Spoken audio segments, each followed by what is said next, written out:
नमस्कार. फारच आनंदाची गोष्ट आहे की आज आपल्या कोल्हापूर मठात रामकृष्ण मिशन आश्रमचे सचिव श्रीमद स्वामी यज्ञधरानंदजी महाराज उपस्थित आहेत. आपल्या सगळ्यांना माहीत असेल किंवा ज्यांना माहीत नसेल तर रामकृष्ण मठ आणि रामकृष्ण मिशन ही जुळी संस्था आहे आणि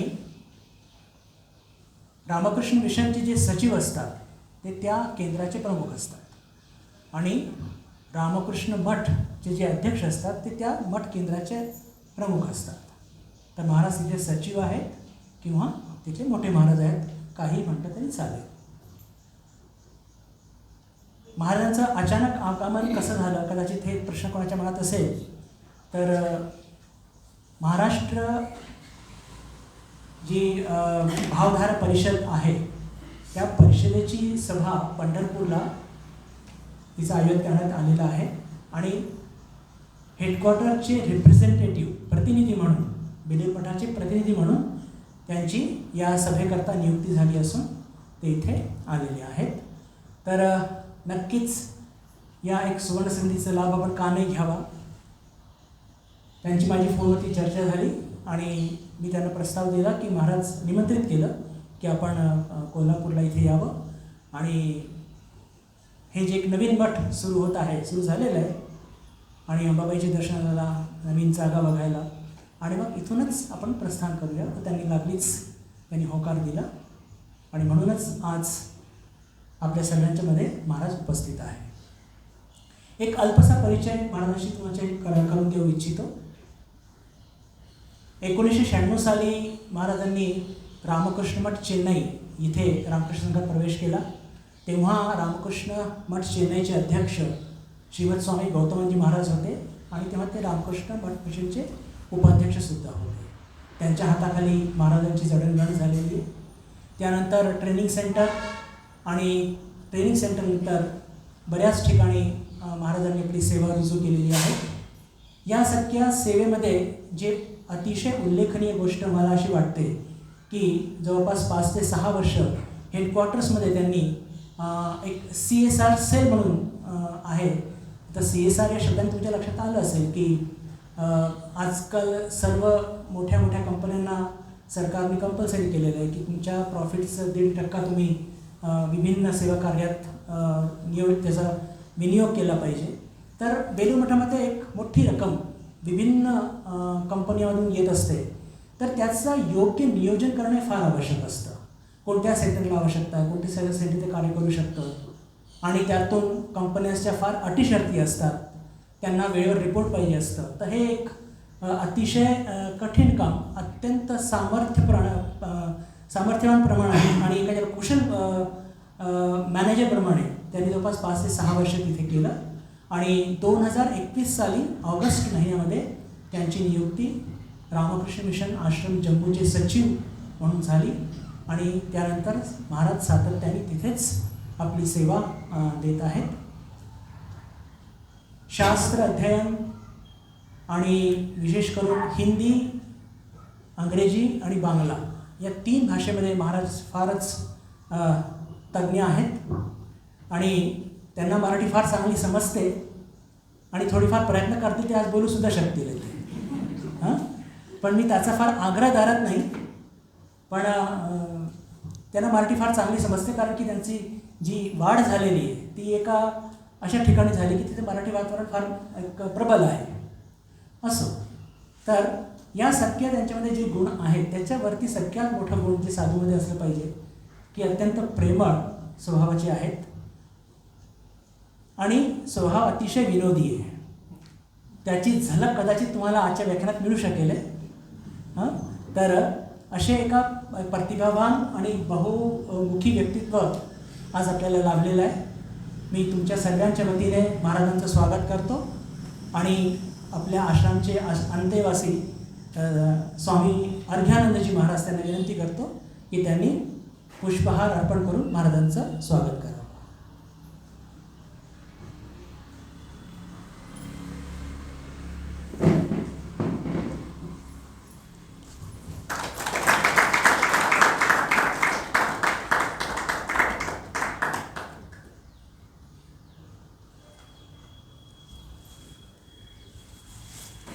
तर मी आता आपल्या सर्वांचा फार जास्त वेळ न घेता महाराजांना विनंती करतो की त्यांनी आपल्या आजच्या व्याख्यानाला सुरुवात करावी. साधारणपणे व्याख्यानाची वेळ 1 तास असते, पण महाराज पहिल्यांदा आलेले आहेत आणि उत्तम वक्ते आहेत आणि माझ्यासमोर उत्तम श्रोतेही बसलेले आहेत. तर वेळेची मर्यादा त्यांनी न बाळगता, म्हणजे हायर साईडला बरं, नाही तर ते म्हणते की वेळेची मर्यादा नाही आहे म्हणून जरा लवकर संपवतो, तसं नाही. ते त्यांना जितकं म्हणजे आमच्या कोल्हापूरच्या भक्तांचं सामर्थ्य खूप चांगलं आहे ऐकण्याचं, कारण ते मला झेलतात ते गेल्या 4 वर्षापासून. तर मी महाराजांना विनंती करतो की त्यांनी आपल्या व्याख्यानाला सुरुवात करावी.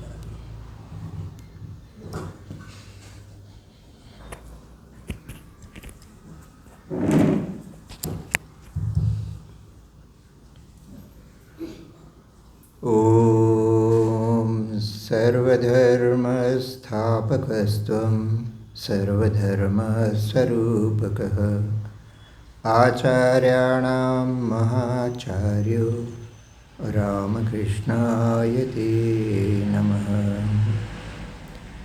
यथाग्नेर्दाहिका शक्ति रामकृष्णे स्थिता ह्य सर्वविद्यास्वरूपां तां शारदां प्रणमाम्यहम्. परतत्त्वे सदा लीनो रामकृष्णसमाज्ञया यो धर्मस्थापनरतो वीरेशं तं नमाम्यहम्.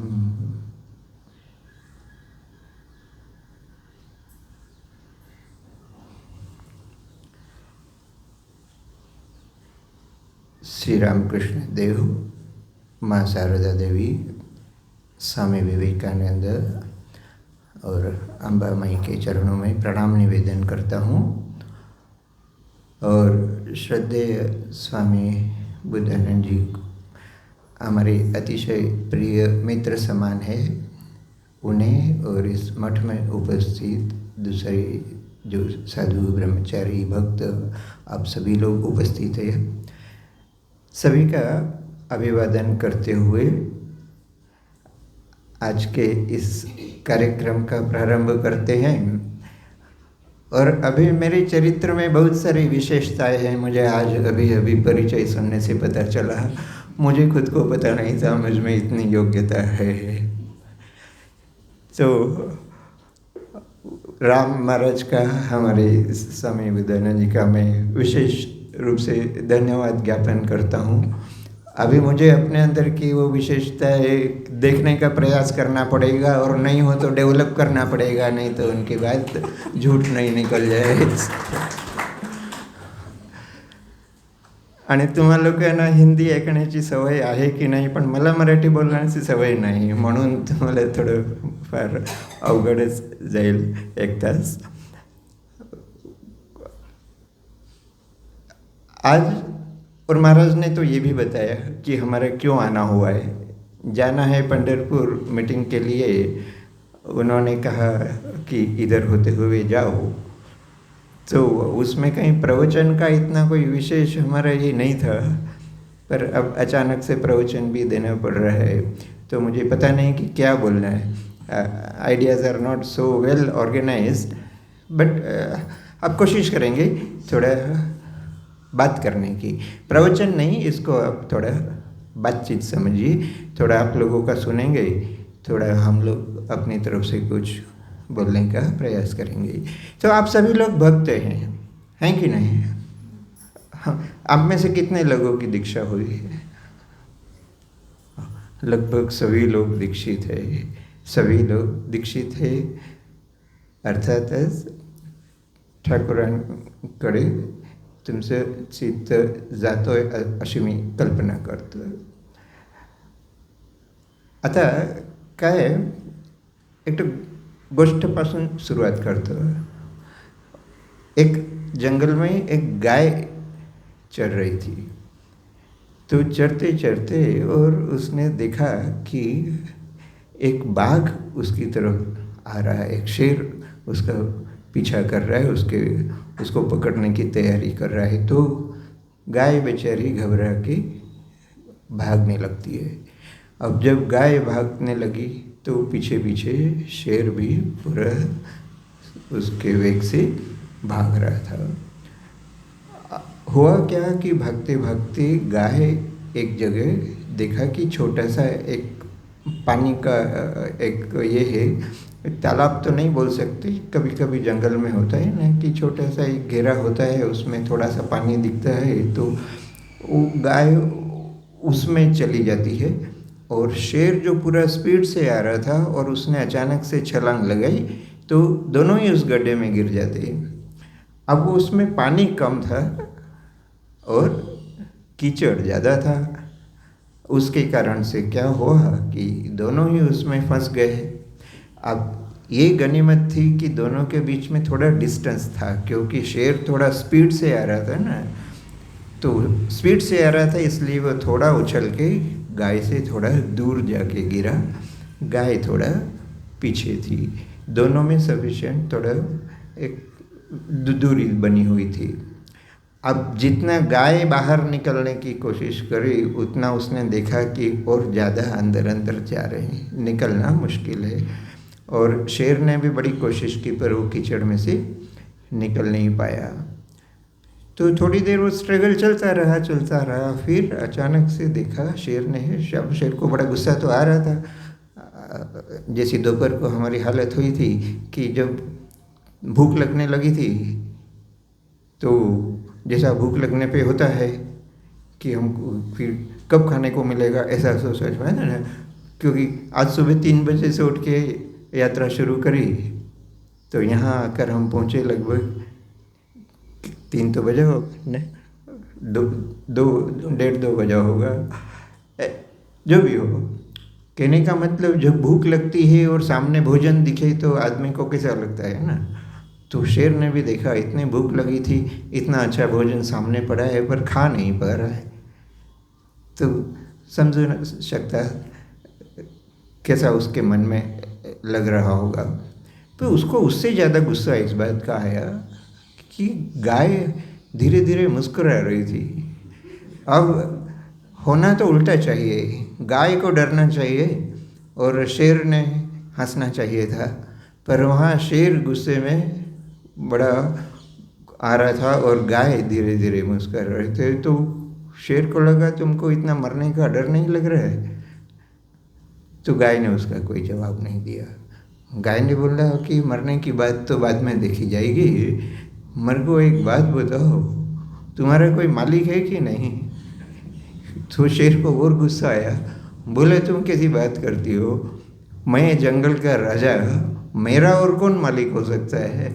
मैं इस जंगल का मालिक, मैं इस जंगल का राजा, तुम अपना सोचो, जो थोड़ी देर बाद तुम्हारी सब हंसी चली जाएगी। गाय बोलती है कोई चिंता नहीं, थोड़ी देर बाद में देखेंगे। अब हुआ क्या कि थोड़ी देर बाद शाम हो गई, अंधेरा होने लगा और तब तक गाय घर नहीं लौटी। तो गाय का जो मालिक था वो उसको आवाज़ लगाते ढूंढते जंगल तरफ आया।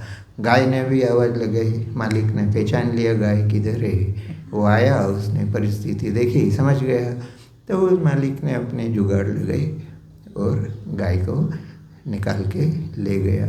जाते जाते गाय ने पीछे मुड़ के देखा और बोला, देखा मालिक होने का क्या फ़ायदा। अब कहानी को थोड़ा दूसरे ढंग से समझे। आप लोग सभी भक्त हैं, इसका मतलब हमने जीवन में किसी एक आदर्श को पकड़ कर रखा है, किसी एक आदर्श को हमने माना है, हमने गुरु किया, गुरु करके हमने एक इष्ट का वर्ण किया और इष्ट के रूप में भगवान श्री रामकृष्ण को हमने अपना जीवन सौंप दिया। अभी यदि श्री रामकृष्ण देव को हम अपना मालिक समझते हैं, जैसा कि उस गाय का पूरा विश्वास था, पूरी सरलता से गाय अपने मालिक पे विश्वास करती थी और इसलिए देखिए मौत सामने खड़ी है, 4 हाथ दूर पर उसके मौत खड़ी थी, फिर भी गाय मुस्कुरा रही थी, हंस रही थी और उस मौत से उसको डर नहीं लग रहा था। क्यों? क्योंकि एक मालिक उसके जीवन में था, उसको पता था उसको बचाने वाला एक आदमी है। यही हम सब भक्तों की विशेषता होनी चाहिए। शेर जो है हमारे अहंकार का प्रतीक है।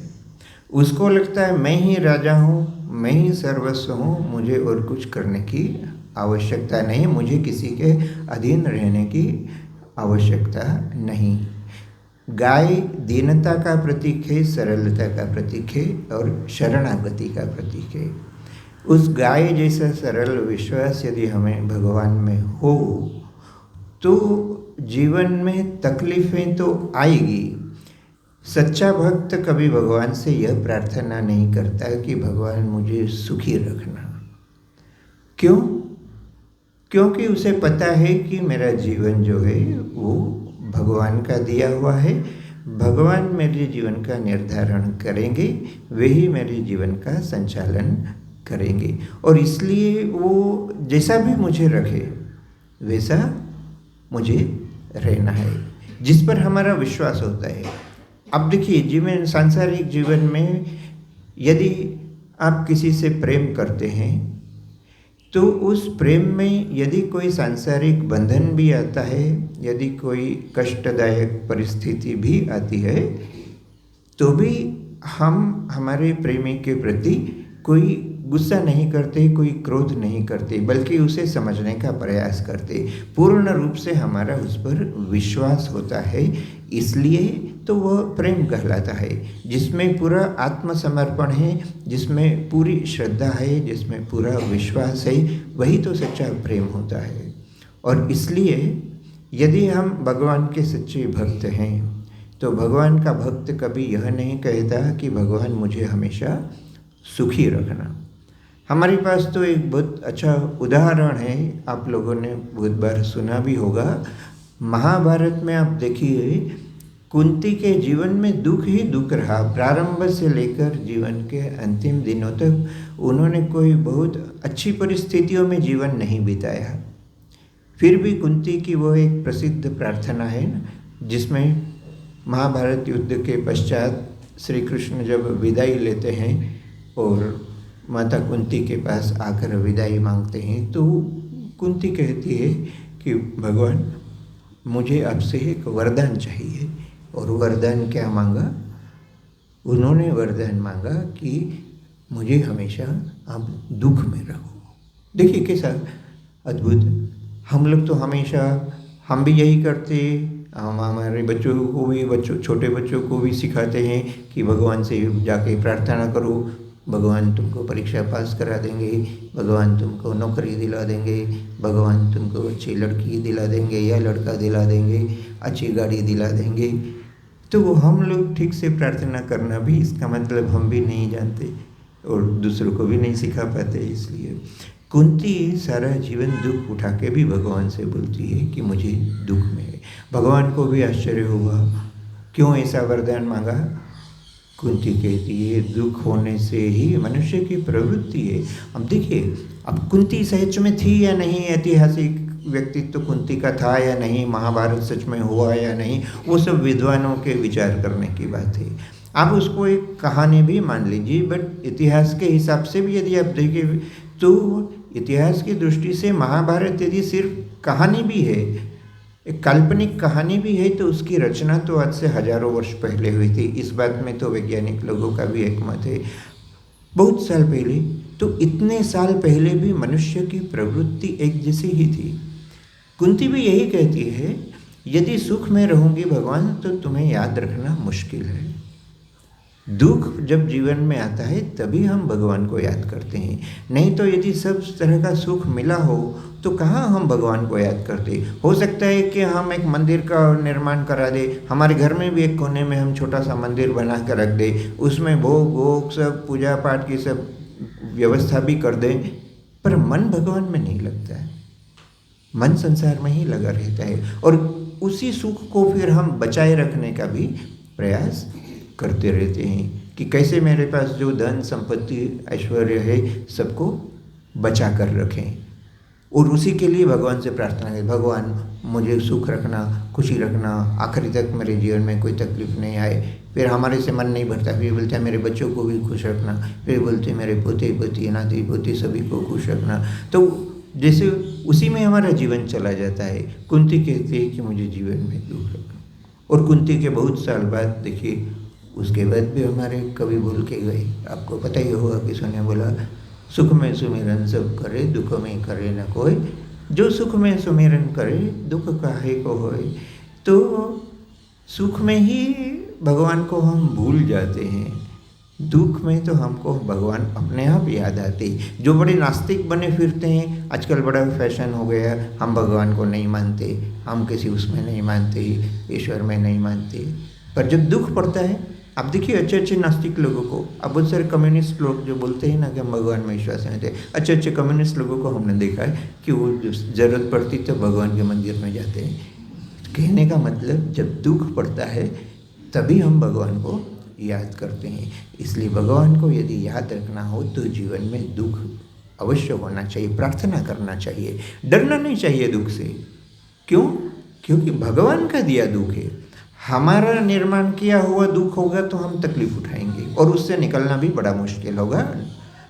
यदि ये विश्वास है कि जो दुख आया है ये भगवान का दिया हुआ है, पूरा जीवन यदि हमने भगवान को सौंप दिया और फिर यदि हम अपने स्वार्थ की कामना करें, हम अपने आप को बचा कर रखें, हम अपने आप को सुखी रखने का प्रयास करें, तो इसका मतलब कि हम भगवान के प्रति, अपने आप के प्रति भी हम धोखाधड़ी कर रहे हैं और भगवान को भी धोखा देने का प्रयास कर रहे हैं।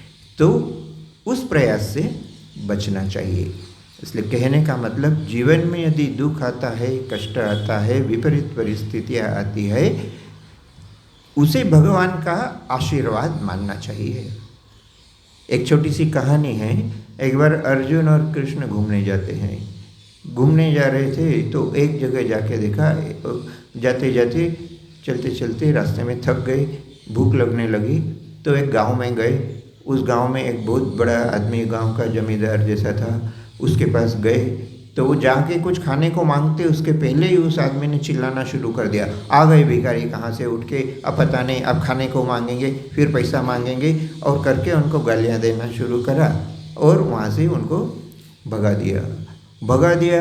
तो जाते जाते भगवान कृष्ण बोले कि इसका सुख संपत्ति और बढ़ जाए, इसको और पैसा मिले, ये और आराम से रहे। तो अर्जुन को बड़ा आश्चर्य हुआ, बोले ये कैसा आशीर्वाद दे रहे, पर बोले कुछ नहीं, चुपचाप चलते रहे। अगले गांव में गए तो गांव तो क्या, गांव से बाहर ही देखा एक झोपड़ी थी, छोटी सी टूटी फूटी झोपड़ी है, उसमें एक बुढ़िया अकेली रहती है और उस बुढ़िया का कोई भी नहीं है।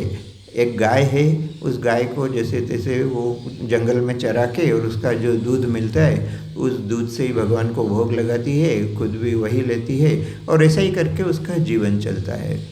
तो जैसे ही वहाँ पहुँचे तो उसने ये कुछ बोलते उसके पहले ही उसने उन दोनों को बड़ा अच्छा स्वागत किया और बोला आइए आइए और यहाँ आप लोग आराम से बैठिए और फिर मेरे घर में जो भी है मैं आप लोगों की सेवा करने की कोशिश करूँगी, उसी से आप संतुष्ट होइए करके जो घर में थोड़ा सा दूध उसके खुद के पीने के लिए बचा होगा वो भी उसने इन दोनों को दे दिया। तो दोनों ने पी भी लिया, भगवान ने पिया तो अर्जुन को भी पीना पड़ा और पी के और चलते समय भगवान ने धीरे से आशीर्वाद ही बोलूँगा, भगवान ने धीरे से कहा कि इसकी ये जो गाय है ये गाय मर जाए। तो अभी अर्जुन को लगा कि क्या वहाँ उस आदमी ने इतनी गालियाँ दी, वहाँ उसको बोले कि इसका रुपया पैसा धन दौलत सब बढ़ जाए, यहाँ बेचारी ने इतनी आवभगत करी, इसको बोल रहे कि इसकी जो एकमात्र उसका सहारा है गाय वो भी मर जाए। तो अभी अर्जुन से चुप नहीं रहा गया, बोला भगवान ये कैसी बात है, आपने वहाँ कैसा व्यवहार करा, यहाँ मुझे कुछ समझ में नहीं आया।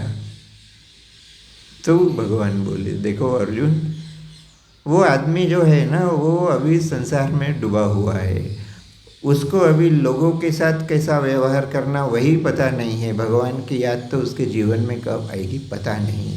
तो जब तक उसके जीवन का वो समस्त भोग समाप्त नहीं होता तब तक भगवान की तरफ उसका मन नहीं जाएगा। इसलिए मैंने उसको ऐसा आशीर्वाद दिया कि उसको और ज़्यादा भोग मिले और सुख मिले। जितना वो अभी सुख भोगेगा उतना जल्दी उसका प्रारब्ध खत्म होके फिर शायद वो भगवान के बारे में सोचने लगेगा। ये जो बुढ़िया है, इसके और मेरे बीच में सिर्फ वो एक गाय जो है वही एक बाधा थी, क्योंकि अभी उसकी आसक्ति वो गाय में है, बाकी तो दुनिया में उसका कोई है नहीं। तो उसके और मेरे बीच में वो भी मेरे को मानती है, पर वो क्या गाय के कारण से थोड़ी सी बाधा है, तो मैंने उसकी वो बाधा हटा दी ताकि वो जल्दी से जल्दी मुझसे मिल सके। अभी देखिए, भगवान की लीला समझना बड़ा मुश्किल है। वो जहाँ हमको लग रहा था कि भगवान ने वो दुखी बुढ़िया को और ज़्यादा दुख दिया, पर वहाँ भगवान का आशीर्वाद छुपा हुआ था। दूसरे आदमी को उन्होंने जो वरदान दिया, वो वरदान भी एक तरह से उसके भले के लिए ही था कि जल्दी से उसके भी प्रारब्ध समाप्त होकर वो भगवान की तरफ आ सके।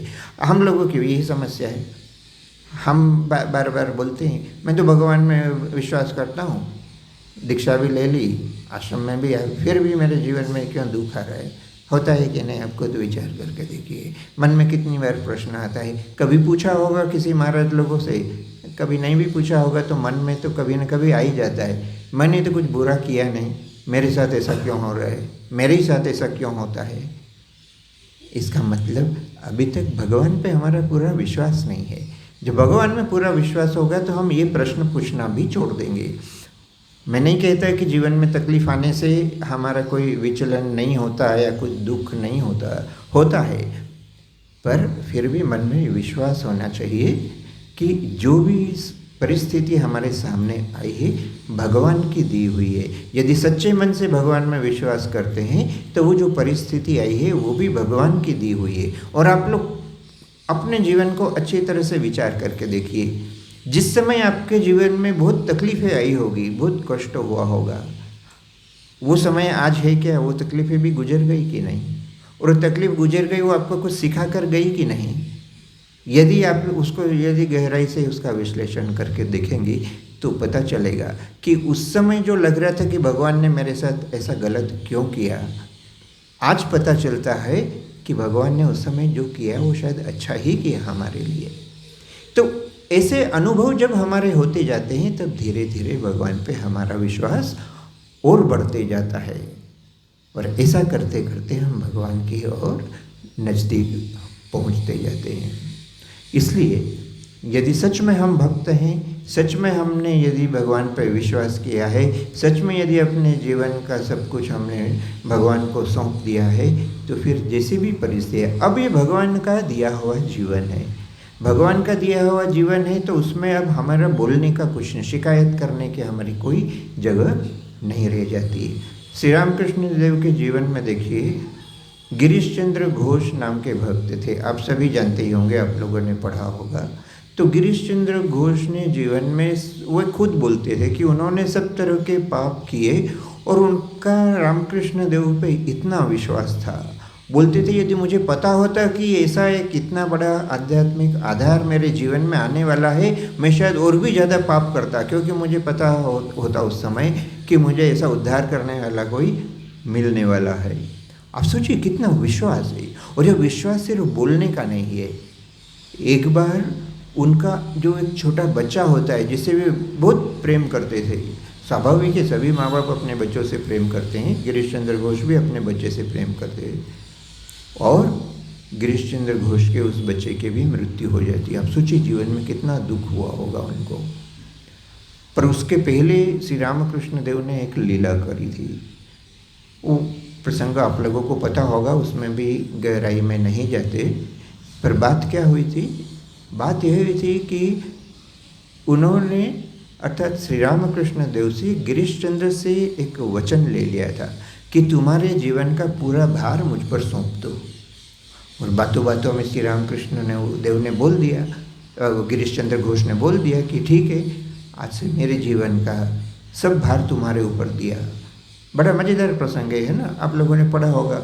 श्री रामकृष्ण देव बोलते हैं कि सुबह शाम, जैसे सभी भक्तों को बोलते थे, उनको भी बोला भगवान का ध्यान किया करो सुबह शाम। गिरीश चंद्र बोलते अरे मैं जब रात को पीने बैठता हूँ तो कब रात हो जाती है, कब दिन निकलता है, किसको पता चलता है। आप बोल रहे मेरे को दिन सुबह शाम भगवान का ध्यान करना, सुबह शाम कब होती है तो पता चले, तब तो भगवान का तो वो बोलते अच्छा ठीक है, कम से कम खाने के पहले कर लेना। अरे खाने का किसको ठिकाना है, कब खाना होता है, कब क्या होता है, उसके बाद तो कहने का मतलब करते श्री रामकृष्ण देव जितना उसको सरल बनाने की कोशिश करते, उतना ही गिरीश चंद्र घोष बोलते हैं कि नहीं नहीं मेरे से कैसे होगा, मुझे तो कुछ पता ही नहीं चलता है कब क्या हो रहा है, ये हो रहा है, मैं तो काम में बिजी रहता हूँ, काम नहीं हो तो मैं पीने में बिजी रहता हूँ, तो उन्हीं कामों में मेरा जीवन जा रहा है, मुझसे ये सब नहीं होता। एक बार भगवान का नाम लेने के लिए भी गिरीश चंद्र घोष राजी नहीं होते।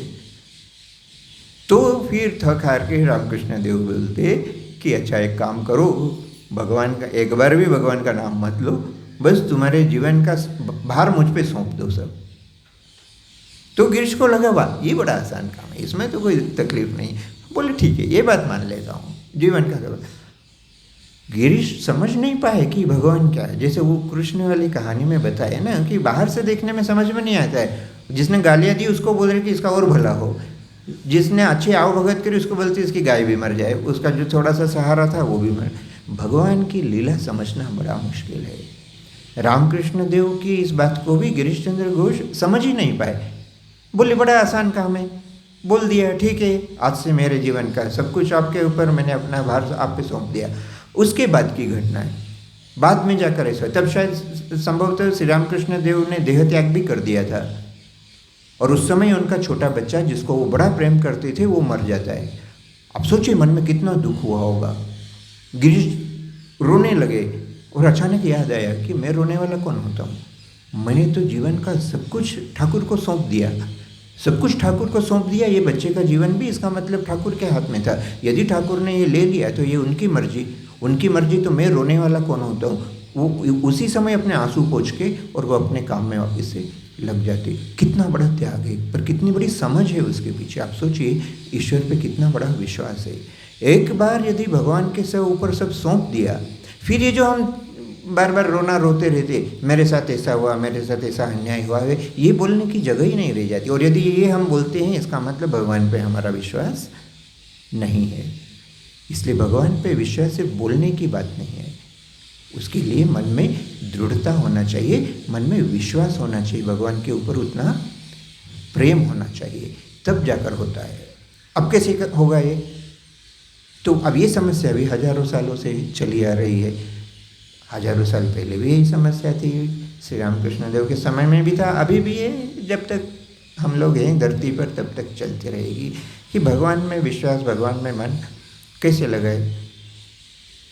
आप लोगों ने मराठी में भी क्या रामकृष्ण वचनामृत ही बोलते हैं ना, तो वचनामृत आपने पढ़ा होगा, और उसमें अब पूरा वचनामृत भी मत पढ़िए। हमको तो लगता है कि आप यदि बिल्कुल प्रारंभ में जो है वहीं भगवान रामकृष्ण सब कुछ समझा देते हैं। वचनामृत आपका इतिहास आपको पता है कि मास्टर महाशय कैसे श्री रामकृष्ण देव के पास जाते थे, फिर वो जो भी कुछ सुनते थे वो लिख के रख लेते थे डायरी में। वो डायरी को ही बाद में धीरे धीरे उन्होंने वो संकलित करके रामकृष्ण वचनामृत ग्रंथ बना। तो आप उसमें देखिए, शायद रामकृष्ण देव के साथ मास्टर महाशय की पहली या दूसरी मुलाकात होगी, ज़्यादा से ज़्यादा दूसरी मुलाकात होगी। उसी में वो एक कुछ 2-4 प्रश्न वहाँ आते। आप उन प्रश्नों को यदि समझ ले, बल्कि मैं तो कहूँगा वो पहला प्रश्न भी यदि हम लोग समझ लें तो हमारी काफ़ी उन्नति हो जाएगी। वो उसमें पूछते हैं, वो भक्त एक प्रश्न पूछते हैं, चित्त ईश्वराकडे कशाने लगा, ऐसा भगवान में मन कैसे लगाना। अब हमारा भी तो यही समस्या है ना। आप लोगों से भी आप सबने लगभग दीक्षा ली है, और मैं तो पहली बार इधर आया, पर मुझे पता है कि आप ने कोई भक्त सम्मेलन यदि होता होगा, कोई महाराज लोग आते होंगे, प्रश्नोत्तर होते होंगे, एक कॉमन प्रश्न यही होता है, भगवान में मन नहीं लगता महाराज क्या करें, भगवान में मन नहीं लगता। अच्छा आपने दीक्षा ली है? हाँ ली। कब ली? 15 साल हो गए। किसी को देखो 25 साल हो गए, किसी को 40 साल हो गए। कॉमन समस्या सबकी एक ही है, भगवान में मन अभी भी नहीं लगता। तो श्री रामकृष्ण देव वहाँ छोटा सा उत्तर, एक पैराग्राफ का उत्तर है।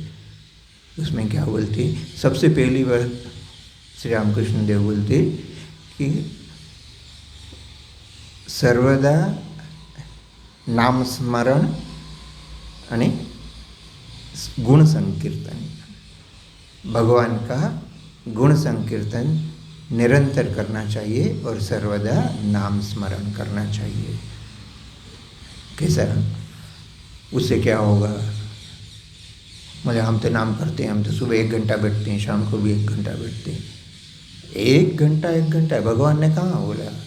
कौन से ग्रंथों में लिखा है बताइए? या वचनामृत में भी कहाँ लिखा है कि श्री रामकृष्ण देव बोलते अच्छा सुबह उठ के 1 घंटा बैठना, शाम को 1 घंटा बैठना? ऐसा तो कहीं नहीं बोलता है। शब्दों को देखिए, बड़ा स्पष्ट बोलते हैं वो, सर्वदा नाम स्मरण आणि निरंतर त्याचं गुणकीर्तन केलं पाहिजे। बिल्कुल यही चीज़ लिखी हुई है, सर्वदा एंड निरंतर। अब उसको भी समझिए, नाम स्मरण कैसा और गुण संकीर्तन माने क्या? तो ये जो हमने यदि दीक्षा ली है, मंत्र लिया है, इसी को बोलते हैं भगवान का नाम मिलना। ये जो मंत्र है, यह मंत्र हमारा, यही हमारे लिए भगवान का नाम है। मुझे इधर का तो पता नहीं, हमारे उधर जम्मू में तो लोग आते हैं, कोई भक्त बन के आते भी है, वो ऐसा नहीं पूछते कि महाराज दीक्षा कब होगी या हमको दीक्षा लेना है, ऐसा नहीं बोलते। वो आके ऐसा बोलते, अच्छा गुरु महाराज कोई कब आएंगे, क्यों, क्या काम है? नहीं, हमको नाम लेना है। तो नाम लेना है यानी मंत्र लेना है। तो ये जो भगवान रामकृष्ण देव बोलते हैं कि सर्वदा नाम स्मरण करना चाहिए, अर्थात एक बार दीक्षा हो गई तो मन में हमारा हमेशा वो मंत्र जाप चलते रहना चाहिए। अच्छा, सब समय यदि मंत्र जाप नहीं हो रहा है तो उसी को थोड़ा सा नीचे लाकर और भगवान रामकृष्ण देव बोलती गुण संकीर्तन करना चाहिए। गुण संकीर्तन कैसा कि अभी जैसे हमने आरती करी या कोई भगवान का स्तोत्र पाठ किया या कोई भजन करा, काम करते करते भी कर सकते थे। देखिए पहले के ज़माने में, अभी भी हमारी आजी आजोबा जो है काम करते करते और वो खेती करने भी जाते तो वहाँ गाय बैल अपना काम कर रहे, हल चला रहे, पर पीछे पीछे हम भजन गाते हुए चल रहे। और माता जी लोग खाना बनाती थी तो भगवान का भजन करते करते खाना बनाते थे। तो कहने का मतलब काम भी हो रहा है, भगवान का नाम भी हो रहा है। हम चाहें तो इसका अभ्यास अभी भी कर सकते हैं। जब बहुत कहीं काम में ऐसी जगह पर कि जहाँ पूरा मन वहीं पर लगाना है, नहीं तो काम में गलती हो जाएगी, वहाँ पर आप भले उस काम में मन लगे, क्योंकि काम भी वो भगवान का ही स्वरूप है। हम जो भी काम करते हैं, ऑफिस का काम हो, दूसरा काम है, वो भी भगवान का ही काम मानकर यदि करें तो उसको भी यदि हम मन लगा कर रहे हैं, इसका मतलब भगवान का ही काम कर रहे हैं, भगवान का ही नाम ले। पर जैसे ही वो काम हो गया, बीच में थोड़ा समय मिला, तो उस बचे हुए समय में आप क्या करते हैं? अच्छा, एक उदाहरण अभी हम सब लोगों के जीवन में है। आप यहाँ से जाओ, आज हम क्यों जल्दी जल्दी वहाँ से निकल के भाग के आए कि कहीं रास्ते में ट्रैफिक नहीं लग जाए। तो आप कहीं भी जाओ तो सुबह शाम के समय में तो ट्रैफिक समस्या सभी दूर है। अभी छोटे गांव खाड़े से लेके तो बड़े शहर तक में अब ट्रैफिक में फंस गए, क्या करेंगे? देखो, करने का तो उपाय हमारे हाथ में है ना। या तो हम मोबाइल में अपना कुछ टाइम पास करते रहते, माने अंग्रेजी में जिसको बोलते killing the time, time pass तो नहीं, किलिंग द टाइम, तो वो समय बर्बाद उसमें कुछ करते रहते नहीं, तो फिर वो ट्रैफिक में फंस गए। इसलिए सामने की वाली गाड़ी के पीछे हॉर्न, अब हॉर्न बजाए जा रही है। अब वो बेचारे सामने जगह हो तब तो जाएगा, पर हम अपना हॉर्न फुल स्पीड से बजाए जा रहे हैं। नहीं हटता है तो उसको गालियाँ देते हैं। फिर उससे पेट नहीं भरता है तो हम पूरे ट्रैफिक सिस्टम को, पुलिस सिस्टम को, फिर स्टेट गवर्नमेंट को, उससे पेट नहीं भरा, फिर प्रधानमंत्री तक को, फिर उससे पेट नहीं भरा, फिर ट्रंप से लेकर तो दुनिया के सारे सभी को गालियाँ दे देते। अरे ठाकुर बोल के गए कि नाम स्मरण करो, ट्रैफिक में फंसे, कितना अच्छा मौका भगवान ने दिया है कि अभी घर जाएंगे तो कोई घर से कोई बोलेगा जाओ सब्जी लेके आओ, जाओ एक काम करो, उससे अच्छा ट्रैफिक में फंसे बैठे बैठे भगवान का नाम करो।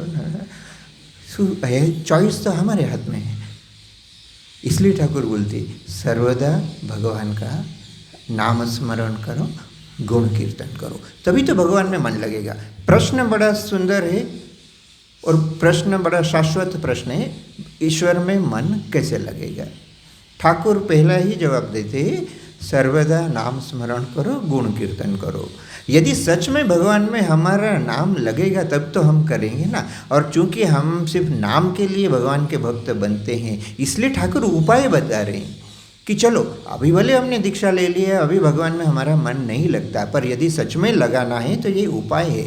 आप जो भी काम कर रहे हो उसमें धीरे धीरे धीरे उन संसार की चीज़ों से निकल के भगवान का ज़्यादा से ज़्यादा नाम लेने का प्रयास करो। नाम लेंगे तभी तो ईश्वर में मन लगेगा। वो सुबह शाम नियम से एक घड़ी एक रोबोट की तरह से हम बैठ गए और लगता है कि 40 साल हो गए, अभी तक तो भगवान की कोई कृपा नहीं हुई। तो भगवान की कृपा ऐसे थोड़ी होती है। भगवान में मन लगना चाहिए। भगवान में क्यों? आप सांसारिक प्रेम में देखिए, आप संसार में यदि किसी को बोलो आई लव यू बोलना बड़ा आसान है, पर सच में हम किसी को प्रेम कर पाते हैं क्या? सच में यदि हम प्रेम करते हो तो उसका प्रतिशत भी हमको मिलता है। साधारण मनुष्य से यदि हमको प्रतिशत नहीं मिलता है फिर भगवान से कैसे मिलेगा? तो लगेगा, तभी तो लगेगा जब भगवान का बार बार स्मरण करेंगे। इसलिए पहला उपाय बताते हैं कि सर्वदा नाम स्मरण और निरंतर गुण संकीर्तन करें। नाम नहीं ले सकते, सब समय मंत्र जाप नहीं हो रहा है तो ठीक है, भगवान का कोई स्तोत्र, भगवान का कोई भजन, भगवान का कुछ भी करके भगवान को याद करना।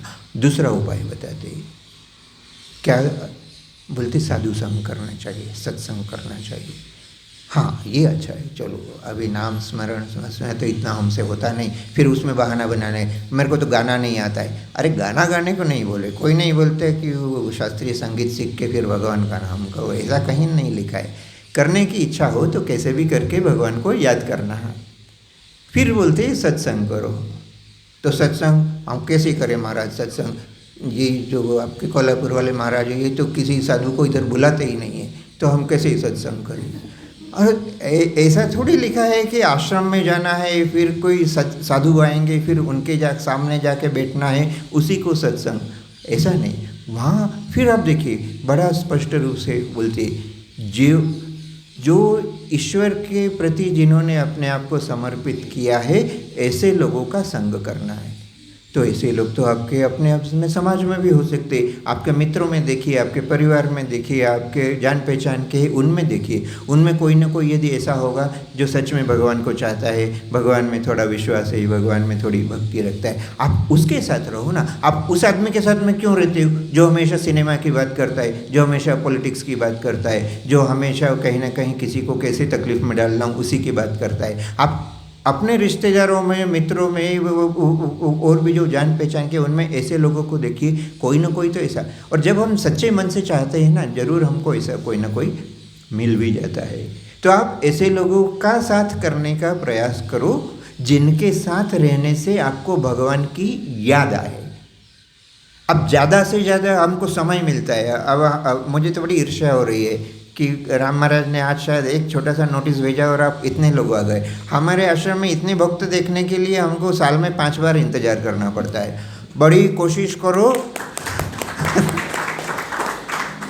बड़ी कोशिश करो तो हमारे यहाँ 5 दिन विशेष उत्सव होता है। वो ठाकुर स्वामी जी का इनका जन्मदिन हो, और एक गुरु पूर्णिमा, और एक वो नवरात्रि में अष्टमी या नवमी के दिन पूजा करो।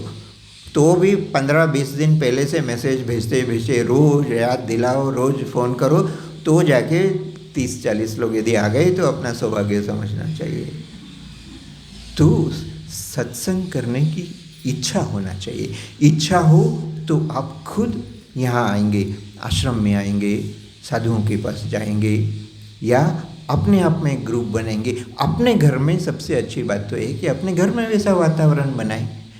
अपने ही परिवार में जो लोग हैं उनको यदि हम ईश्वर की तरफ लाने का प्रयास करें, या हमारे जो जान पहचान के आपके जो कुछ मित्र है, परिवार के कुछ लोग हैं जान पहचान, उनके साथ चलो हम सत्संग करेंगे। महाराष्ट्र में तो मुझे पता है कि ऐसा ट्रेडिशन है, तो आप कहीं भी 15-15 दिन में किसी के घर में जाके सत्संग आप कर सकते हैं। भजन मंडली होती है तो उसमें जाके आप भगवान का नाम करते हैं, भगवान को कैसे भी करके उनका पाठ करते हैं, स्मरण करते हैं। तो ऐसा करके सत्संग का मतलब सिर्फ ये नहीं है कि साधुओं को जो गिरवा रंग का कपड़ा पहनता है उन्हीं के पास में जाना है, ऐसा तो कहीं नहीं लिखा है। तो ऐसे लोगों का संग करना है जो हमको ईश्वर को याद रखने में मदद करे। ऐसे लोग होते हैं साधु, ऐसे लोग होते हैं सत प्रवृत्ति लोग, ऐसे लोगों का संग करने को कहा गया है। मुझे पता नहीं कितना समय हो गया, काफी समय। तो फिर ये दो मैं बड़े संक्षेप में बात कर रहा हूँ कि बात को आप उसको समझ पाए। और खुद श्री रामकृष्ण जीवन देव के जीवन में देखिए, ये जो पहला उपाय बताया कि सर्वदा नाम गुणगान और संकीर्तन, खुद वैसा करते थे कि नहीं? आप देखिए, वो भी पूजा करते थे। अब उन्होंने जब अपना साधक जीवन शुरू किया, आध्यात्मिक जीवन शुरू किया, उनको भी काली माता के मंदिर में पूजा करना पड़ती थी। सुबह से उठ के आरती की तैयारी, फिर नित्य पूजा करना, फिर सारा दिन कुछ न कुछ मंदिर का काम है। तो वो भी करते थे और पूरी रात को पंचवटी में जाके ध्यान भी करते थे। हम बोलते हैं ना हमारे पास समय नहीं है, हम कहाँ से हैं, हमारे पास समय नहीं मिलता इतना। जब हमको कोई काम करना ही होता है तब हम कैसे समय निकाल लेते हैं? तो यदि भगवान को भी यदि हम इतना अपना मानते हैं तो उनके लिए भी अपने आप समय मिलेगा। इसीलिए जो दूसरा उपाय बताया साधु संग का, आप देखिए श्री रामकृष्ण देव को हम अवतार बोलते हैं, पर श्री रामकृष्ण देव सत्संग करने के लिए कहाँ कहाँ नहीं जाते थे। कभी कलकत्ता में पता चला कि आज कोई अमुक व्यक्ति आया है, वो भगवान के बारे में बड़ा अच्छा उपदेश देता है, उसकी कथा होने वाली है, श्री रामकृष्ण देव तुरंत अपने भक्तों को बोलते थे चलो आज वहाँ जाएंगे, चलो आज यहाँ जाएंगे। अब वचनामृत पढ़ के देखिए, उसमें बार बार श्री रामकृष्ण देव कहीं ऐसे आदमी का उल्लेख आता है जो भगवान का नाम करता है। श्री रामकृष्ण देव उनसे मिलने जाते हैं, उनको कोई निमंत्रण दिया है कि नहीं, या वहाँ जाके उनका अपमान भी हो सकता है, उनको उससे कोई पड़ी नहीं है। उनको बस ये पता चलना चाहिए कि कोई ईश्वर का नाम लेता है, ईश्वर का नाम लेता है, उससे मिलने के लिए श्री रामकृष्ण देव स्वयं चले जाते। हमारे भक्त इसलिए आश्रम में नहीं आते, नहीं हमको तो इनविटेशन नहीं भेजा। पहले तो हमको इनविटेशन घर पे आता है, अब आजकल व्हाट्सएप पे भेजो तो फिर नहीं, पहले तो हमको पोस्ट से भेजते थे, आजकल हमको व्हाट्सएप पे भेजते। इसका मतलब कि अपने आप को टटोलने की जरूरत है। यहाँ श्री रामकृष्ण देव जो अवतार होते हुए भी देखते हैं कहाँ ईश्वर का नाम हो रहा है, चलो खुद ही चले। कहीं कहीं उनका सच में अपमान होने लायक परिस्थिति होती, पर वो बोलते थे उससे कोई फर्क नहीं पड़ता, वो आदमी भगवान का नाम करता है ना, चलो उसके पास जाएंगे। ये होता है साधु संग। महाराज कहाँ साधु संग होता है? ऐसे कोई हमारे जान पहचान के सारे दुष्ट लोग हैं और आश्रम में भी कोई साधु आते नहीं है। और राम महाराज को कितनी बार सुने तो अगर साधु संग नहीं होता तो श्री रामकृष्ण देव बोलते अच्छा ठीक है, तीसरा उपाय बोलते बीच बीच में एकांतवास करना चाहिए, निर्जनवास करना चाहिए। देखिए बड़े सरल सरल उपाय बताते हैं और वो भी समझते हैं, इसलिए उनके शब्दों को गौर से देखिए। बोलते बीच बीच में निर्जनवास करना चाहिए। क्यों बीच बीच में बोलते? हमेशा निर्जनवास करने को क्यों नहीं बोलते? कि हमेशा निर्जन उनको पता है हम लोग नहीं कर पाएंगे, है ना। अभी आप लोग देखिए छुट्टी मिलती तो कहाँ जाएंगे? चलो 4 धाम जाएंगे। अच्छा 4 धाम कोई वो बद्री केदार दर्शन करने नहीं जाते, पहाड़ में घूमना है, थोड़ा सीनरी देखना है, सेल्फी लेना है, फ़ोटो लेना है, व्हाट्सएप फेसबुक पे डालना है, इसलिए जाते हैं, बाकी भगवान के लिए कोई नहीं जाता है।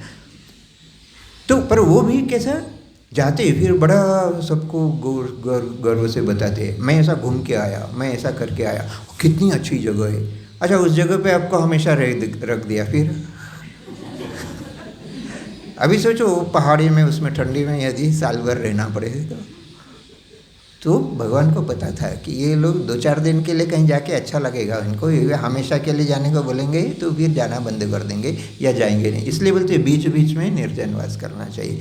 बीच बीच में निर्जनवास करने से क्या होता है, उस स्थान के प्रति भी हमारी श्रद्धा रहती है और हम जो हमारे काम में लगे हुए हैं रोज के काम से जब तक बाहर नहीं लेंगे, क्योंकि संसार के काम में तो बहुत स्वाभाविक है कि हम भगवान को भूल जाएंगे।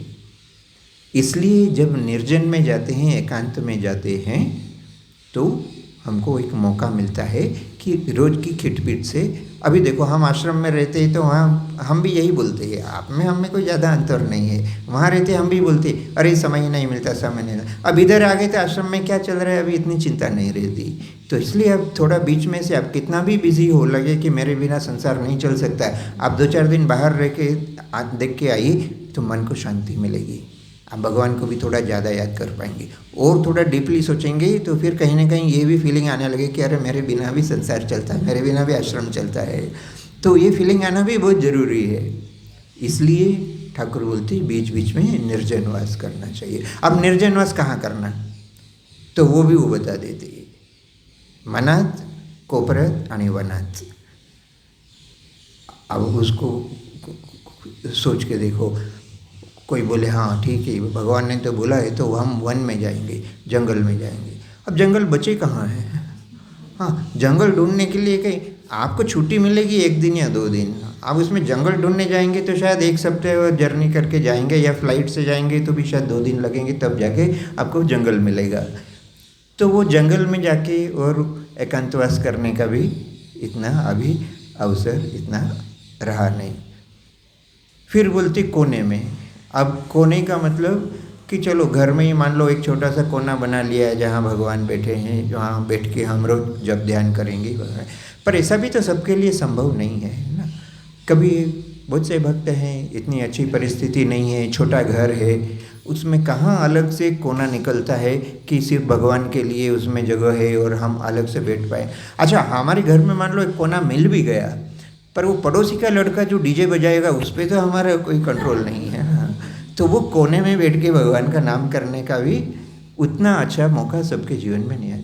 तीसरा उपाय इसलिए बताते हैं, वो जो बोलते हैं कि मन में, वन में, कोने में, मन में ही करने का अभ्यास जब तक हम नहीं करेंगे, आपको यदि वन मिल गया और कोना भी मिल गया तो भी भगवान का नाम तभी ले पाएंगे जब मन में करने का अभ्यास हो गया। फिर आप वो ट्रैफिक में फंसे हैं, 1000 लोगों की भीड़ में है, बाहर की दुनिया चिल्ला रही है, जो भी कर रही, मन में यदि हमको भगवान का नाम लेने का अभ्यास हो गया तो निर्जनवास के लिए भी आपको बाहर कहीं जाने की जरूरत नहीं पड़ेगी। तो ये कुछ सरल उपाय श्री रामकृष्ण देव बताते हैं।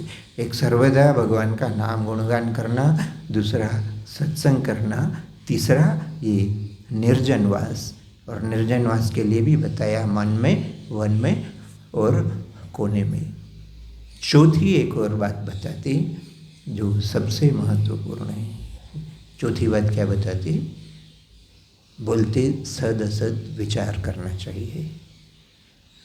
आप भले तोते जैसा भगवान का नाम 24 घंटा लेते रहो, आप भले साधु संग करो, निर्जनवास करो, सभी कुछ करो, मन में यदि ये सद असद विचार यदि नहीं आता है तो बाकी तीनों प्रयास भी ज़्यादा सफलता नहीं देंगे। और सद असद विचार कैसे?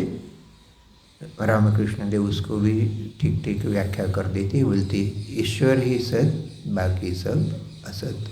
ये मन में यदि हमारे बैठ जाए और इसको हम यदि ठीक से पकड़ लें, आप देखिए आप संसार के सारे काम कर सकते हैं पर फिर भी भगवान में मन लगेगा ही लगेगा। आपके पास कितना भी पैसा हो, आपके पास कितनी भी संपत्ति हो, आपके पास दुनिया के सारे सुख उपलब्ध हो, बट मन में हमेशा विचार करना कि ये अनित्य है। कोई गारंटी नहीं है कि आज आपके पास लाखों करोड़ों रुपया है, कल भी रहेगा। आज आप शारीरिक रूप से बड़े स्वस्थ हैं और बड़ा जिम में जाकर और 6 पैक बॉडी बनाते हैं, कल आप बीमार नहीं पड़ेंगे। अभी तो आजकल तो जो बॉडी बिल्डिंग करने जिम में जा रहे हो, जिम में एक्सरसाइज करते करते हार्ट अटैक से मर रहे हैं। कितने केस हुए? कॉमेडियन राजू श्रीवास्तव से लेके तो कितने लोग हो गए। तो शरीर कितना भी स्वस्थ रहे, शरीर कितना भी सुंदर रहे, इतना सुंदर बनाने के लिए लोग सुंदर बनने के लिए दवाइयाँ ले रहे हैं और उन दवाइयों से मर रहे हैं। रूप हुआ, यौवन हुआ, पैसा हुआ, धन मान संपत्ति, आप प्रधानमंत्री भी बन जाओ, कल आप प्रधानमंत्री नहीं रहेंगे तब फिर कौन पूछेगा? तब कुत्ता भी नहीं पूछता है। जब तक आप पद पे हैं तब तक लोग आपको वाह वाह वाह करते हैं, जब आप पद छोड़ देंगे कोई आपको पूछेगा नहीं। ये इसको सद असद विचार बोलते हैं। तो एकमात्र चीज कौन सी हमारी कहने लायक एक ही चीज है, ईश्वर। जब हमारे पास कुछ नहीं था तो भी ईश्वर हमारे साथ था, जब हमारे पास कुछ नहीं रहेगा तब भी ईश्वर हमारे पास रहेगा। और इसलिए श्री रामकृष्ण देव कहते हैं कि मन में हमेशा सद असद विचार चलते रहना चाहिए। विचार चलते ही नहीं रहना चाहिए, उस विचार पे अमल भी करना चाहिए। ये हमारे व्यवहार में दिखना चाहिए कि ईश्वर ही एकमात्र सत्य वस्तु है, बाकी सब काल्पनिक है ऐसा नहीं, पर बाकी सब क्षणिक है। आज है कल रहेगी कि नहीं उसकी कोई गारंटी नहीं। हमको जितना भी लगता हो कि ये हमारा बड़ा अपना है, ये हमारे लिए कुछ भी कर सकता है, पर फिर भी आप इस बात को यकीन करिए कि एकमात्र अपना कहलाने लायक ईश्वर ही है। अभी कुछ दिन पहले 8-10 दिन पहले हमारे ऑफिस में एक माताजी आई, तो बोले मुझे आपसे कुछ बात करना है। क्या बात करना है? बोले मैं बड़ी डिप्रेशन में रहती हूँ। क्या हुआ? बोलता मेरे को एक रिलेटिव बीमार थे, तो मैं उनके साथ वो वैन में कुछ देर गई, एम्बुलेंस में, वो उनकी मृत्यु हो गई। तो वो तब से मेरे को पता नहीं क्यों मन में डर बैठ गया, मुझे हमेशा यही लगता है कि मैं मर जाऊँगी। तो वो कुछ देर तक वो अपना दुख बताती रही। मैंने कहा अच्छा ठीक है। मैंने कहा अभी आप मुझे एक भी कोई आदमी बताइए। मुझे पता नहीं था जीवन में कभी ऐसा क्षण आएगा। बचपन में भगवान बुद्ध की कहानी सुनते थे, भगवान बुद्ध के पास जाके कोई वो माता जी बोलती है ना कि मेरा बच्चा मर गया, इसको आप जिंदा कर दो। तो उन्होंने उसको गांव में भेजा कि एक घर ऐसा ढूंढ के वहाँ से वो किसी एक घर में जाना जहाँ से तुमको थोड़ी सी कुछ भिक्षा लाना है, पर ऐसे घर से ही भिक्षा लाना कि जिसके घर में कोई मरा नहीं हो, तो वो भिक्षा आने से मैं तुम्हारा बच्चा जिंदा कर दूंगा। अब वो सब दूर घूम के देखती है कि ऐसा कोई भी घर नहीं है। अब वो बचपन में कहानी पढ़ी, मुझे नहीं लगता कि मेरे जीवन में कोई मुझे भगवान बुद्ध बनाने के लिए आएगा ऐसा। तो वो माता जी आके बोली, तो मैंने बोला मुझे आप बताओ आपके रिश्तेदार से लेके कहीं भी जिनके घर में कोई मरा नहीं हो। तो थोड़ी देर सोचते हुए बोली नहीं ऐसा तो कोई भी नहीं है। तो फिर मैंने उनको बातचीत में समझाया, देखिए मैंने ये हम सभी के लिए समझने की बात है कि हमने जन्म लिया, इसके बाद से यदि एकमात्र कोई वस्तु है जो सच है, जो अटल है, जो होने ही वाला है, जिसको कोई टाल नहीं सकता है, तो वो है मृत्यु।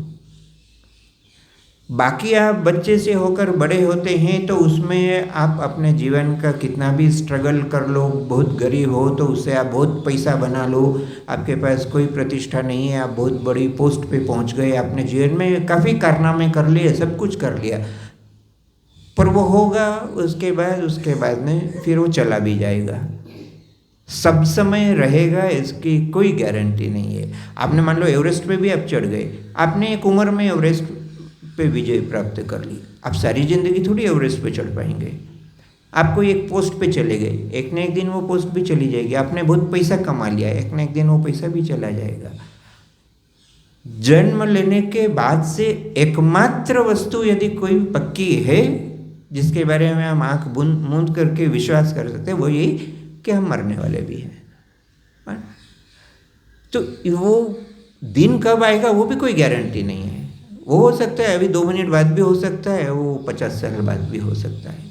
जब जीवन ऐसा है तो इसमें जो हम छोटी छोटी चीज़ लेकर और जो हमारी असली चीज़ है, जो ईश्वर हमारा एकमात्र है, उसको छोड़कर हम बाकी सब काम करते रहते हैं।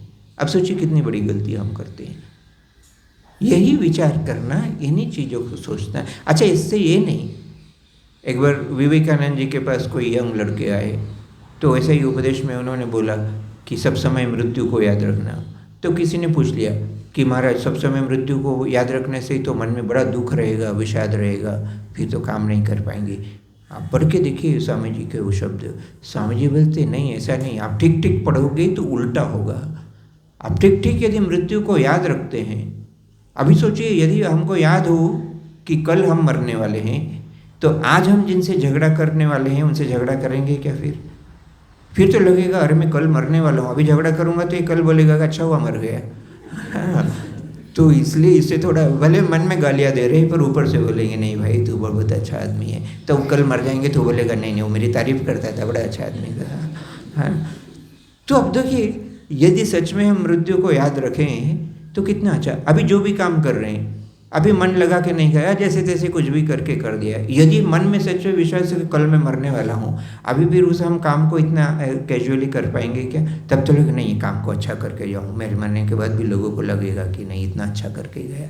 अब देखिए, मृत्यु को याद रखने से जीवन में कितना सकारात्मक परिवर्तन हो सकता है ना।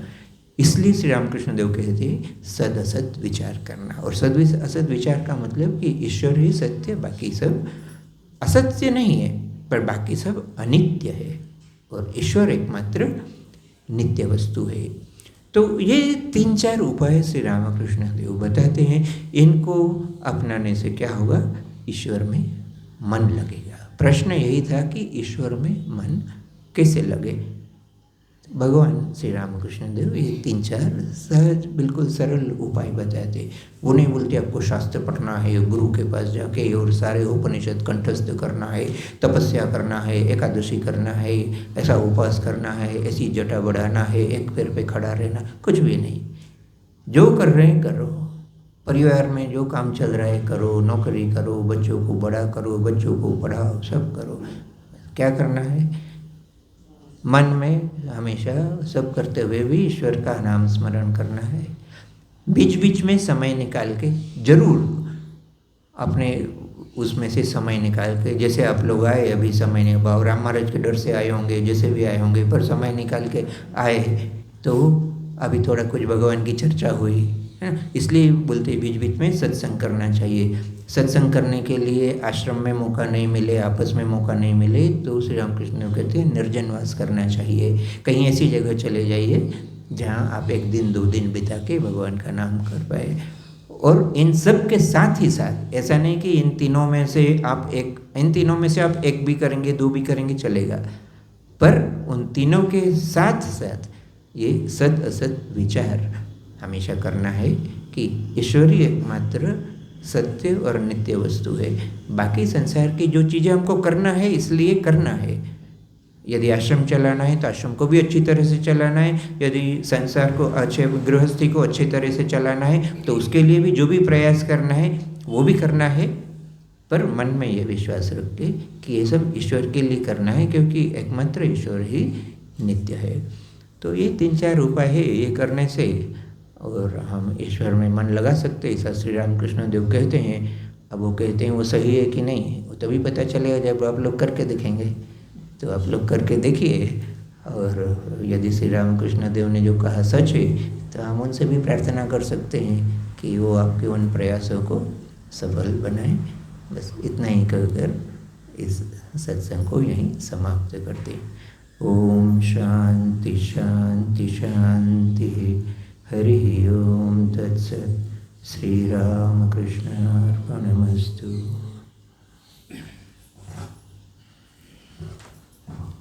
ही सुंदर पद्धतीने व्यावहारिक उदाहरण देऊन आणि ईश्वरात मन का लागत नाही त्याचे 4 उपाय, सतत ईश्वराचं नामस्मरण, त्याचं गुणसंकीर्तन, मधून एकांतवास आणि सत्संग विचार, अतिशय सुंदर पद्धतीने महाराजांनी विवेचन केलं।